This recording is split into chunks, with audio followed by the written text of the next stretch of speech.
आज के इस वीडियो में हम लोग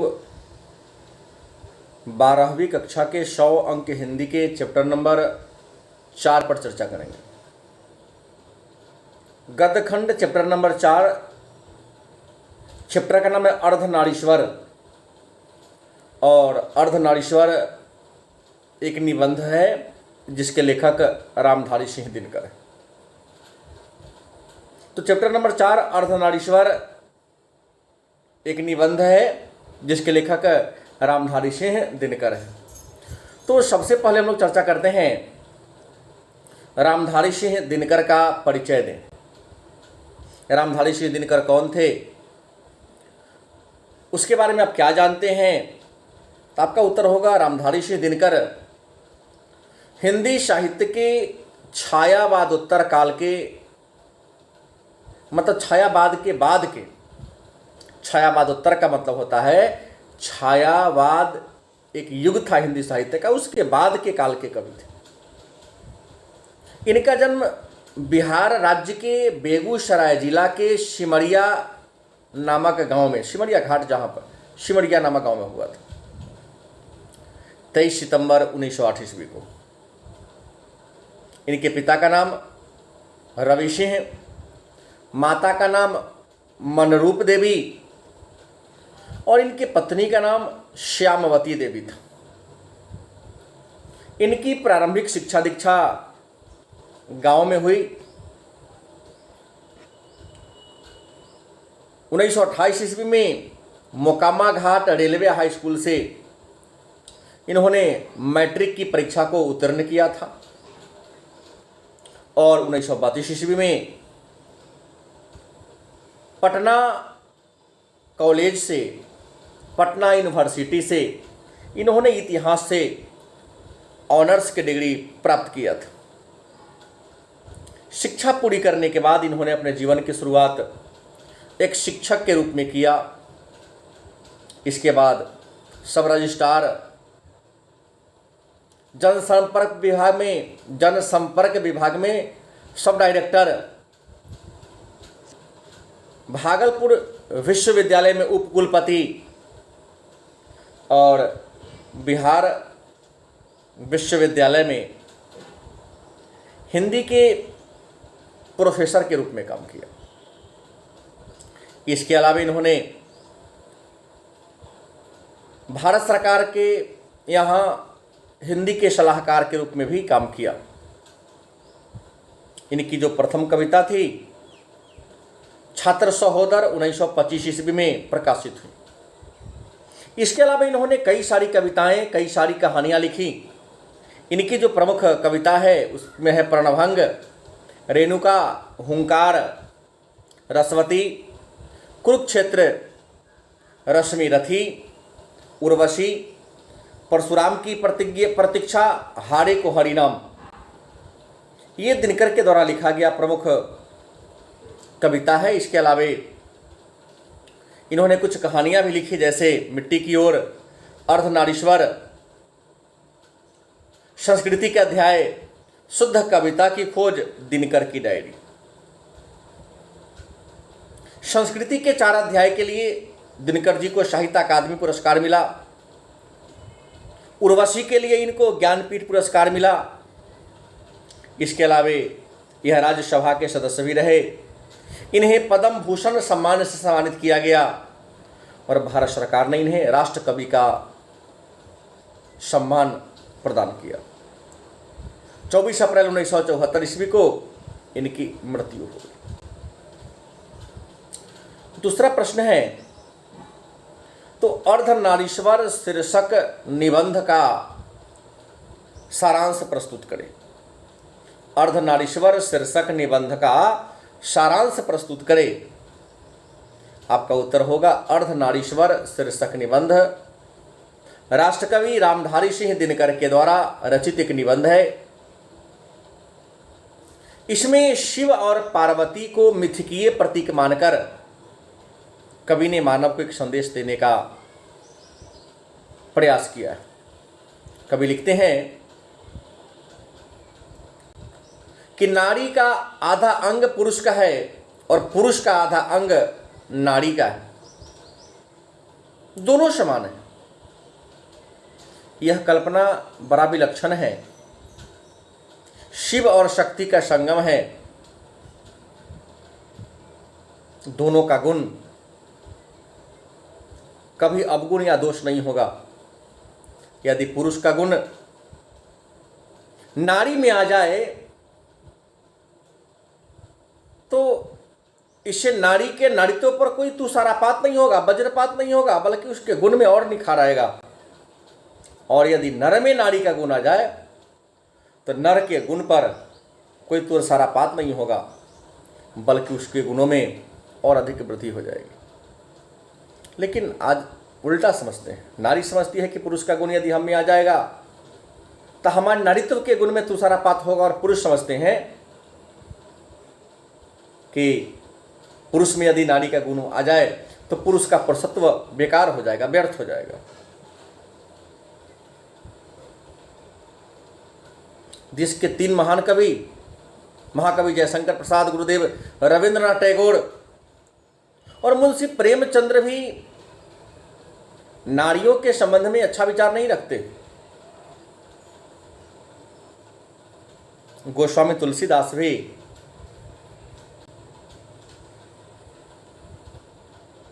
आदि कवि वाल्मीकि भी कई बार नारियों के साथ भेदभाव करने का प्रयास किया है, जैसा कि कई बार विभिन्न छंद और चौपाई के माध्यम से पता चलता है। इसी बात से दिनकर दुखी हैं। दिनकर का मानना है कि जब परमात्मा ने प्रकाश और चांदनी को अलग नहीं किया, इंसान को छाया से अलग नहीं किया, तो हम कौन होते हैं नर और नारी के गुणों में भेदभाव करने वाले। दिनकर कहते हैं जब आदिदेव महादेव अपने अंदर माता पार्वती के रूप को धारण करके अपने आप को गौरवान्वित महसूस करते, तो इंसान को नारीत्व का गुण अपनाने में क्या बुराई है, और नारी को नर का गुण धारण करने में क्या बुराई है। कवि कहते हैं नारी की पराधीनता तब प्रारंभ हुई जब कृषि का विकास हुआ, क्योंकि कृषि के विकास के कारण पुरुष जहां खेत खलिहान तक पहुंच गए, वहीं महिला गांव के घर की चार दीवारी के अंदर सिमट गई।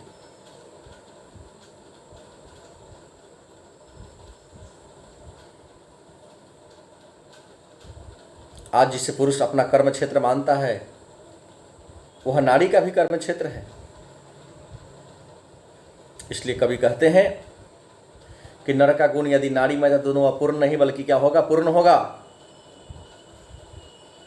नारी में यदि पुरुष का गुण हो जाएगा तो उसकी ज्योति और बढ़ेगी, नर में भी यदि नारी का गुण आ जाए उसकी ज्योति और बढ़ेगी। और जब तक हमारे समाज में नर और नारी दोनों का गुण समान नहीं होगा, तब तक एक आदर्श समाज की स्थापना नहीं होगी। आदर्श समाज की स्थापना करने के लिए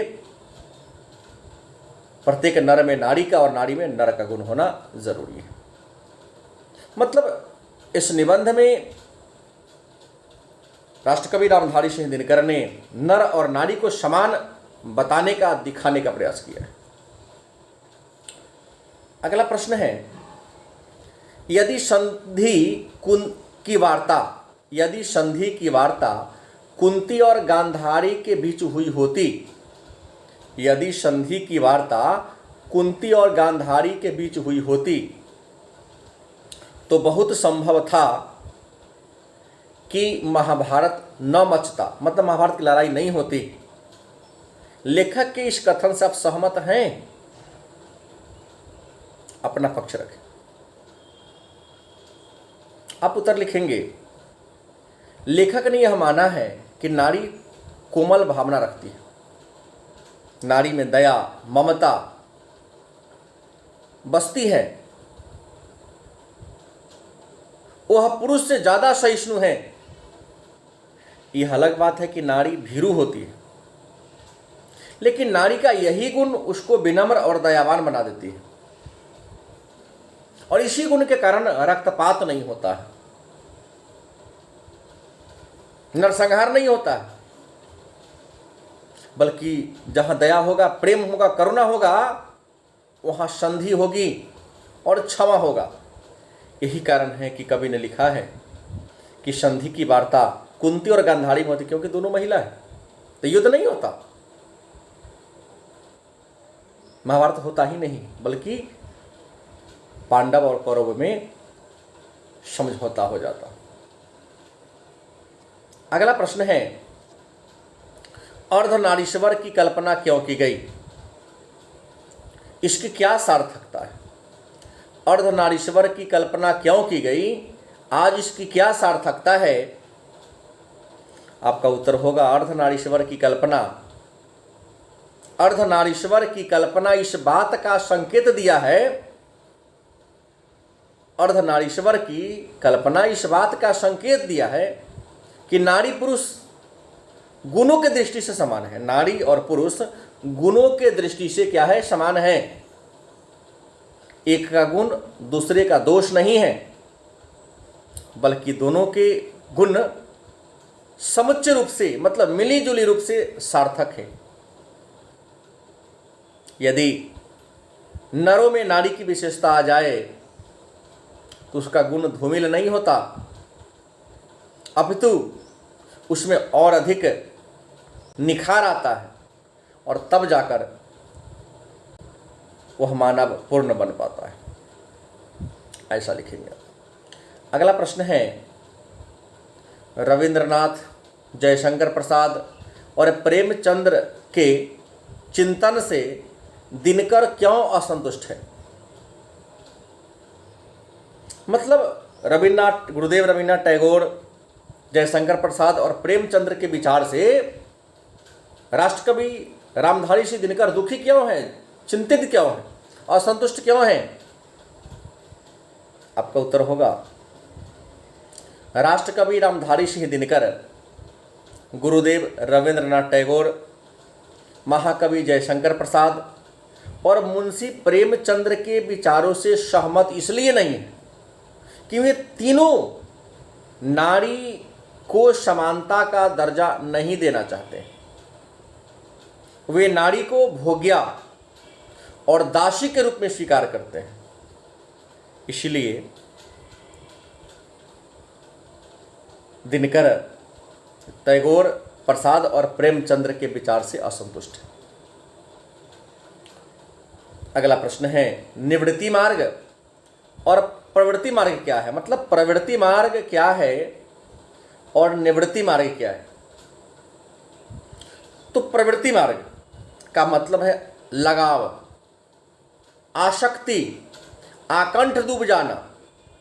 मतलब स्त्री से लगाव, स्त्री से आसक्ति, स्त्री में आकंठ डूब जाना, उसमें समा जाना, उसी का होकर रह जाना प्रवृत्ति मार्ग कहलाता है। इसके विपरीत नारी का परित्याग, नारी का तिरस्कार और अपने आप को परमात्मा में समाहित कर देना,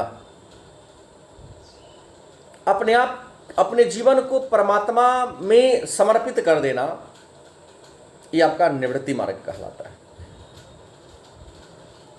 अगला प्रश्न है, बुद्ध ने आनंद से क्या कहा? बुद्ध ने आनंद से क्या कहा? आपका उत्तर होगा, बुद्ध ने आनंद से कहा, आनंद, मैंने जो धर्म चलाया था वह 5000 वर्ष तक चलने वाला था, किंतु अब यह 500 वर्ष ही चलेगा, क्योंकि हमने संघ में नारियों को भिक्षुणी होने का अधिकार दे दिया। अगला प्रश्न है, स्त्री को अहेरिन,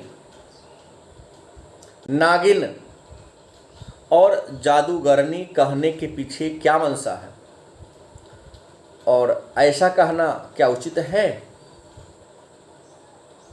आपका उत्तर होगा, स्त्री को अहेरिन, नागिन और जादूगरनी कहने के पीछे कारण यह है कि पुरुष नारी पर अपना दबदबा बनाए रखना चाहता है, अपना दासी बनाए रखना चाहता है। लेकिन मैं इस बात से सहमत नहीं हूं, क्योंकि नारी जननी है, आदिशक्ति है। और कबीरदास ने इस संदर्भ में लिखा है, नारी की छाया पर अंधा होत भुजंग। भुजंग सांप को कहा जाता है, उस पर यदि नारी की छाया जाए तो पावर से, ताकत, शक्ति से अंधा हो जाते हैं। अतः नारी को इस अहेरिन, नागिन और जादूगरनी उसके कमजोर दिखाने का प्रतीक है, जो उचित नहीं है। अगला प्रश्न, नारी की पराधीनता कब से प्रारंभ हुई? नारी की पराधीनता कब से प्रारंभ हुई? आपका उत्तर होगा राष्ट्रकवि दिनकर के अनुसार। राष्ट्रकवि दिनकर के अनुसार कृषि के विकास के बाद नारी की पराधीनता प्रारंभ हो गई, क्योंकि जहां कृषि के विकास के कारण जहां पुरुष को खेत खलिहान तक पहुंचा दिया, वही नारी को घर की चार दीवारी में कैद कर दिया। मतलब कृषि के विकास ने नारी को पराधीन बना दिया। अगला प्रश्न है, सप्रसंग व्याख्या करें। प्रत्येक पत्नी अपने पति को बहुत कुछ उसी दृष्टि से देखती है जिस दृष्टि से लता अपने वृक्ष को देखती है। आप लिखेंगे, प्रस्तुत पंक्ति हमारे हिंदी साहित्य के पाठ्यपुस्तक के अर्धनारीश्वर शीर्षक निबंध से लिया गया है, जिसके लेखक राष्ट्रकवि रामधारी सिंह दिनकर है। कवि ने ठीक लिखा है कि जिस प्रकार लता का अस्तित्व वृक्ष से है, वृक्ष के सहारे के बिना लता ऊपर उठ नहीं सकती, इसी प्रकार पुरुष का सहारा पाए नारी का अस्तित्व नगण्य है। अतः पत्नी का अस्तित्व उसके पति से है, क्योंकि उसका आश्रयदाता है, उसके लिए भोजन, वस्त्र, आवास की आपूर्ति वही करता है। लेकिन मतलब बिना पुरुष के नारी का जीवन अपूर्ण है। हालांकि नारी पुरुष पर निर्भर होना उसकी पराधीनता को दिखाता है, लेकिन यह पराधीनता भी एक प्रकार का उसके लिए सुरक्षा कवच के समान है। अगला प्रश्न है, जिस पुरुष में नारीत्व नहीं वह अपूर्ण है, सप्रसंग व्याख्या करें। जिस पुरुष में नारीत्व नहीं वह अपूर्ण है, सप्रसंग व्याख्या करें। आपका उत्तर होगा, प्रस्तुत पंक्ति हमारे हिंदी साहित्य के पाठ्यपुस्तक के अर्धनारीश्वर शीर्षक निबंध से लिया गया है, जिसके लेखक राष्ट्रकवि रामधारी सिंह दिनकर है। दिनकर जी की मान्यता है कि नारी जो विशिष्ट गुण होते हैं, नारी में जो विशिष्ट गुण होते हैं वह देवत्व के निकट होते हैं, मतलब देवताओं के समान होते हैं, क्योंकि नारी में देवताओं के समान दया, माया, सहिष्णुता और भीरुता का गुण है, और यह गुण नारी को विनाश से बचाते हैं। कवि ने नारी को कई नाम दिया है, जैसे नारी देवी है, नारी दया की मूर्ति है। और कवि कहते हैं कि यदि यह गुण पुरुषों में आ जाए तो पुरुष को महान बना देगा। यही बात सोचकर कवि ने लिखा कि पुरुष में यदि नारी का गुण आ जाए तो अपूर्ण नहीं बल्कि पूर्ण हो जाएगा। अगला प्रश्न है, जिससे भी पुरुष अपना कर्म क्षेत्र मानता है वह नारी का भी कर्म क्षेत्र है, क्यों? जिसे भी पुरुष अपना कर्म क्षेत्र मानता है वह नारी का भी कर्म क्षेत्र है, क्यों? आपका उत्तर होगा, नर और नारी जीवन रूपी गाड़ी के दो चक्र हैं। नर और नारी जीवन रूपी गाड़ी के दो चक्र हैं, यह आज से नहीं बल्कि सदियों से चला आ रहा। दोनों के बिना जीवन अपूर्ण है। लेकिन पुरुष यह नहीं चाहता कि नारी उसके समकक्ष खड़ा हो। यही कारण है कि जितना प्रभाव वाला क्षेत्र है, जितना धन अर्जन का क्षेत्र है, जितना ज्ञान अर्जन वाला क्षेत्र है, सब पर पुरुष ने अपना दबदबा जमा लिया है। लेकिन कभी कहना है कि पुरुषों का यह सोच गलत है, क्योंकि आज देखने को मिलता है कि जिस काम को पुरुष करने में सक्षम नहीं है, उस काम को भी आज नारियां कर पा रही है। आज तो चपरासी से लेकर बड़े बड़े पदाधिकारी तक,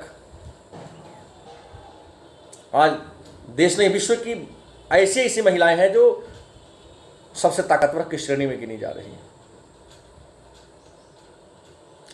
और आज का अंतिम प्रश्न है पाठ 4 का, अर्धनारीश्वर निबंध में दिनकर जी के व्यक्त विचारों को सारांश के रूप में प्रस्तुत करें।